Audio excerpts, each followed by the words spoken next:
ഇനി എൻ്റെ ദാമ്പത്യ ജീവിതം വളരെ ഭദ്രമായി സ്നേഹത്തോടെ ഞങ്ങൾക്ക് കഴിയണം.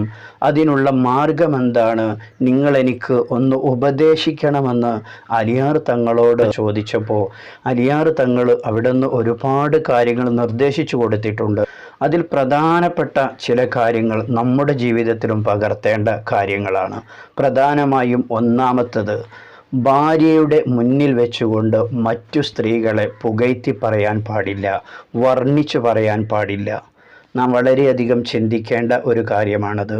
നമ്മുടെ ഭാര്യമാരുടെ മുന്നിൽ വെച്ചുകൊണ്ട് മറ്റൊരു പെണ്ണിനെക്കുറിച്ച് പുകഴ്ത്തി പറയുക, അത് നമ്മുടെ ഭാര്യമാർക്ക് തീരെ ഇഷ്ടപ്പെടാത്ത ഒരു കാര്യമാണ്. നാം വളരെയധികം ശ്രദ്ധിക്കേണ്ട ഒരു കാര്യവുമാണ്. അവൾ എങ്ങനെയാണ്, അവൾ ഭക്ഷണമുണ്ടാക്കിയാൽ നല്ല രുചിയാണ്, അതല്ലെങ്കിൽ അവളുടെ വസ്ത്രധാരണം നല്ല രസമാണ്, ഇങ്ങനെ തുടങ്ങിയിട്ട് മറ്റൊരു പെണ്ണിനെ